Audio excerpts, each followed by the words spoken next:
mbokki sanc bi samay mbokk maa ngi leen di nuyu encore une fois li ñu dajale tey nag cérémonie bu exceptionnelle ndax li nga xam ne moo dal ci kaw sunu askan muy coronavirus monsieur le président de la république moo jëkk yuuxu ne kaay leen ñu changer sunuy comportement kaay leen ñu ànd nekk benn xeex ko ci nu mu gën a gaawee mu dal di fi jóge. C'est dans ce cadre-là laa dem seeti sama ay xarit pour ñu jàppale ma mën a jàppale samay mbokk yéen waa sanc bi imaam wax na ko léegi lii ma indi nag dama koy teg ci loxo sunu conseil de quartier conseil de quartier bi seen doom Malick Boy moo ko jiite keroog bu nga xamee ne dañuy leen di fal ñoom xale yi man de maa yëkkati sama loxo ne conseil de quartier bi ñu taxawal tey dafa war a am succès dafa war a am réussite te du ma ménager benn effort lépp lu ma mën danaa ko def pour que conseil bi ñu fal tey am réussite ndax amoon nañ fi conseil bu toog ñeenti at yoo xam ne résultat daanaka zéro la lii nag commencement la pour xeex coronavirus matériel yi ñu fi indi yëpp lii moo tax am ay relation baax am ay xarit baax dama yëkkati sama loxo rek samay xarit daw ñëw indil ma yii li ma ci jënd matul sax le tiers mais samay xarit ñoo yëg ne damay bëgg dimbali sama quartier bëgg jàppale waale hôpital Youssou Mbargane ku ci nekk am loo def indil ma Moussa Ndiaye mi waa Louga la imam Amadou Ndiaye ko fi xam ak peut-être sunu waa kër mais sama xarit la ñu am ay xarit yu ñu bokk ku ci mel ni Xodor Matoub ñoo ma jàppale ba lii ma leen defal tey ma mën ko def ndax mag ñi daan nañu wax ne bu nit ñi daw di uti alal demal uti nit ñi am ay xarit dafa baax nga xam ne saay bu sa bët xonqee wala saa yoo tàllalee sa loxo ñu ñëw wuy si la Moussa donc boo demee ci ñoom Xodor nga santal ma la tey boo xoolee bëtu waa sanc bi ak bëtu conseil de quartier bi nga xam ne ñii kontaan nañu ci lii donc ñi ma ci jàppale ba ma mën ko def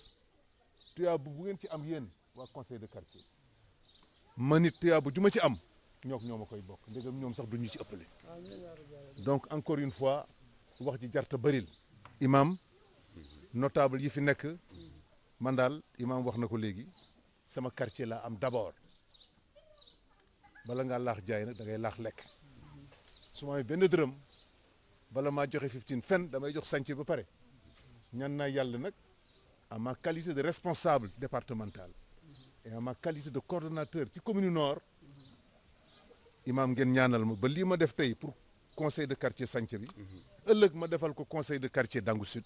gannaaw ëllëg ma defal ko conseil de quartier Dangu gannaawaati ëllëg ma dem Fass defal leen ko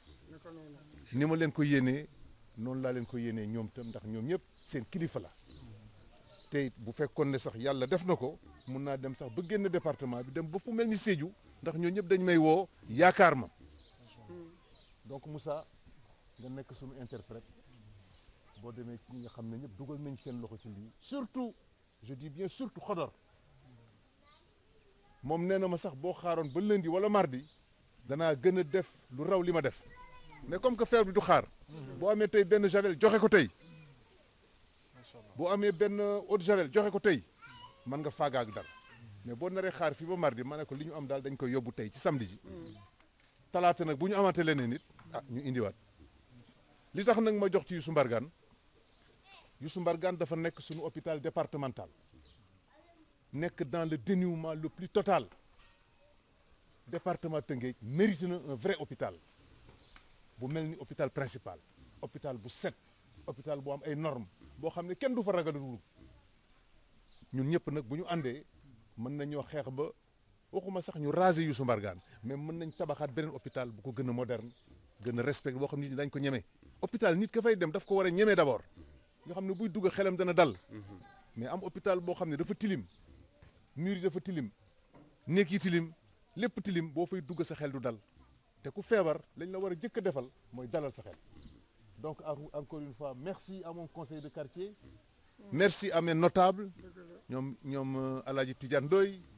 ñoom doyen Matar Diop ñu ngi nii ñoom Alaaji Ndiouga Diop ñoom président Boubacar Faye sama xarit yëpp ñëw nañu nii rek lañ bëggoon mu nekk lu simple mu bañ a nekk daal loo xam ne day gudd. Encore une fois merci à tous léegi nag teg naa ko ci seen loxo yéen conseil de quartier na ngeen koy defee nag moi je vous fais une entière confiance yéen a xam seen i koñ yéen a xam seen i ruq ak seen i ruxaat yéen a xam nu ngeen koy def pour une remise de produits d'hygiène et de salubrité à notre conseil de quartier dirigé par notre neveu, votre fils Malick Boye, là à ma droite, en présence de tout le quartier, mais surtout des notables. À ma gauche, j'ai l'imam Amadou Ndiaye, représentant la famille de El Hadji Daouda Ndiaye. J'ai de grands notables, El Hadji Matar Diop, El Hadji Tidiane Ndoye, El Hadji Ndiouga Diop, El Hadji Boubacar Faye.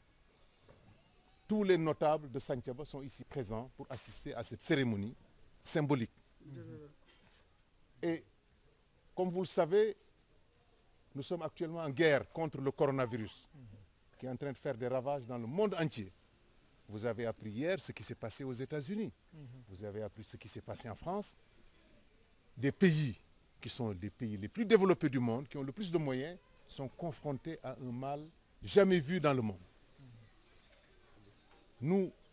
au Sénégal, notre président a déjà donné le ton. État d'urgence, couvre-feu, mais surtout,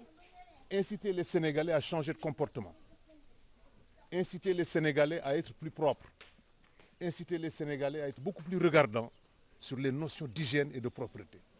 Aujourd'hui donc, nous sommes venus apporter à notre quartier, à notre conseil de quartier, un soutien dans ce sens. Des produits de première nécessité, des produits d'hygiène, des produits d'entretien et des produits de salubrité. Nous en avons profité aussi pour faire un clin d'œil à l'hôpital Youssou Mbargane, à qui nous allons réserver une surprise. Ce type de cérémonie, nous allons l'organiser avec le directeur pour eux aussi les appuyer en termes d'eau de javel,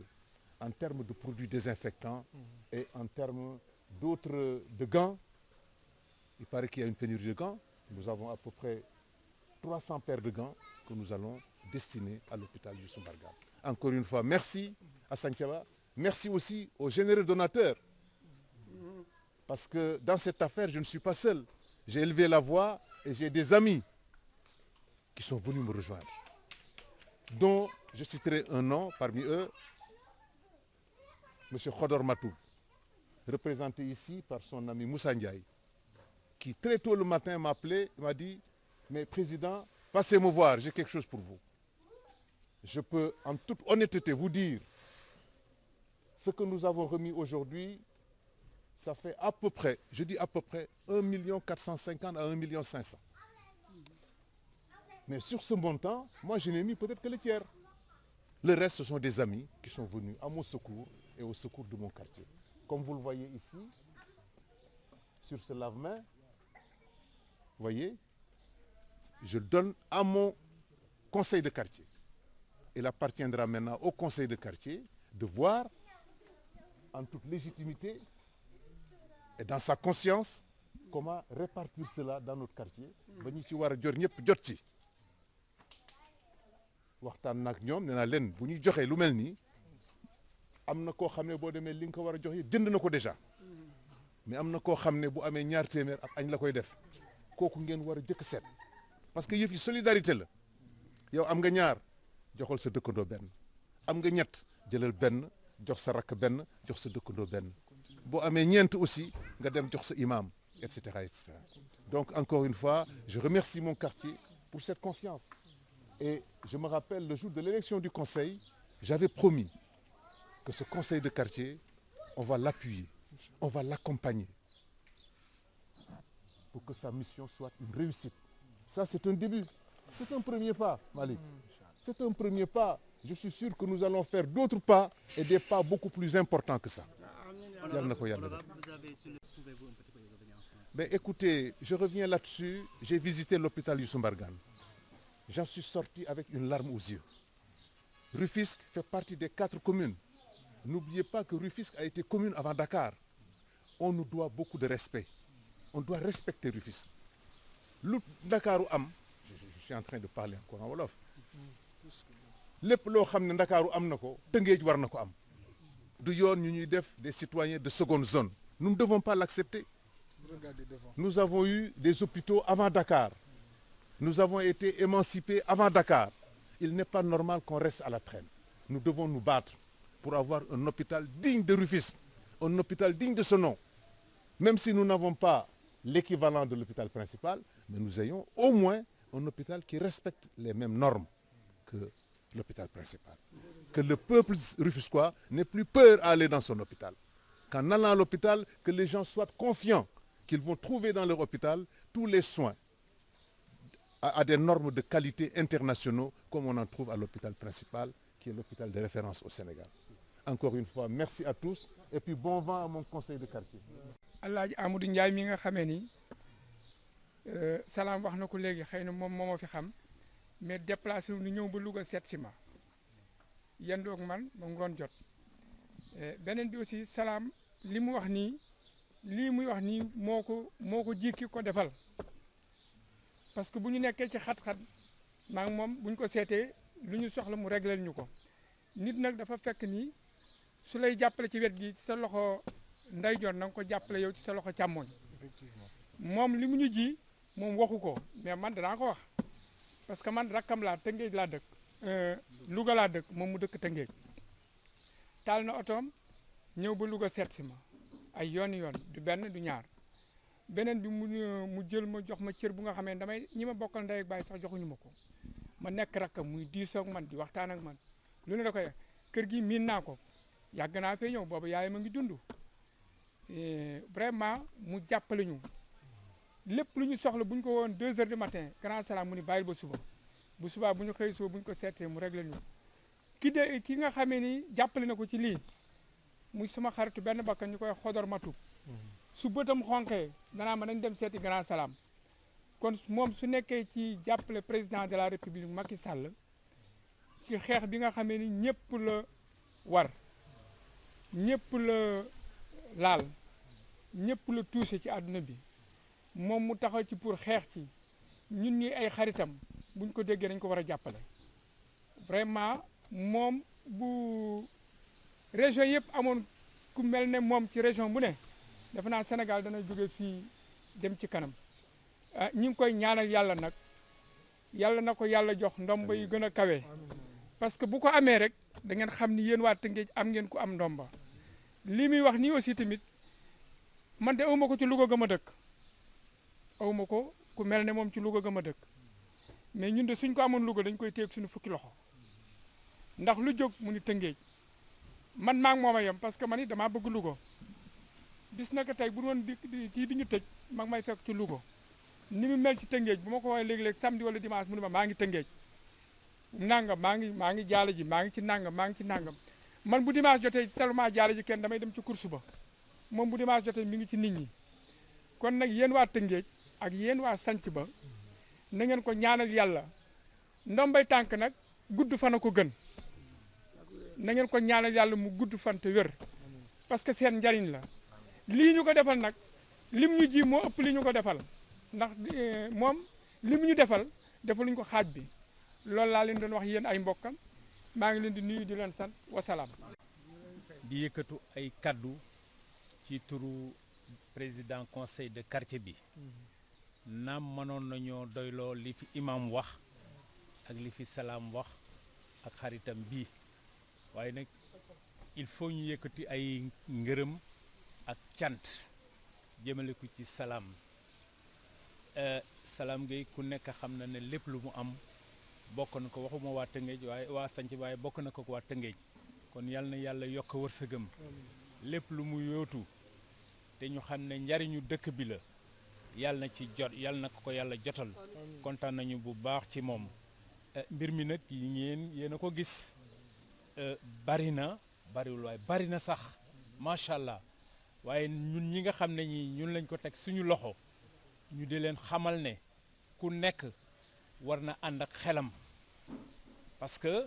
li ngeen gis nii ku nekk mënu ci am benn gel benn eau de javel ak yeneen ñi nga xam ne ñi ñoo koy séddale daal ñooy seet bu ñi amee lii ñi am lii ba fu mu yem ñoo xam ne foofu la ko yem ñu bañ a nag xarab kenn xam ne ñii nga xam ne ñoo koy séddale bugguñu ci dara nii leen ko salaam joxe noonu lañ koy joxe nit ñi incha allah yaakaar naa ne kenn du ci jël benn butéel sax yóbbu ko sa kër parce que nit ñee tax ñu di ko jox te yaakaar naa ne loolu dina am ñi ko yore am nañ ci ñoom confiance am na luñ fi jotoon taxu ko bare waaye fexe nañ ba ñu bari am ci ñii am nañ saabu ñii am nañu gel parce que ñëpp mënul matale kon daal ci gàttal parce que ndaje bi sax dañ koy tere looloo tax ñu yem fii rek ko defee et salaam neen dafa am fu mu bugg a dem ñi nga xam ne ñoom la ko teg seen loxo ñu seet bu ñu defee inventaire bi seet ku ci nekk li nga ci mën a am ñu jox la ko alors ñuy gërëm ñëpp di sant ñëpp di gërëm ñi nga xam ne ñii ñooy média bi di taskatu xibaar yi yàlla na yàlla jàppale leen parce que ñoom itam dañu am rôle bu am solo ci mbir mi lépp luñ ci xam ñoom ñooñu koy wax te ñooñu ko war a wax kon bon yàlla na yàlla jàppale leen alors ngeen bal ñu ak kàddu yi daal foofu la yem. Matar Diop ni nga xamante ne mooy notable wax si turu conseil de quartier bi dafa mën na ñàkk rek mais El Hadj Salam Gueye ñu ngi koy sant yàlla ñu ngi koy sant di ko gërëm di ko ñaanal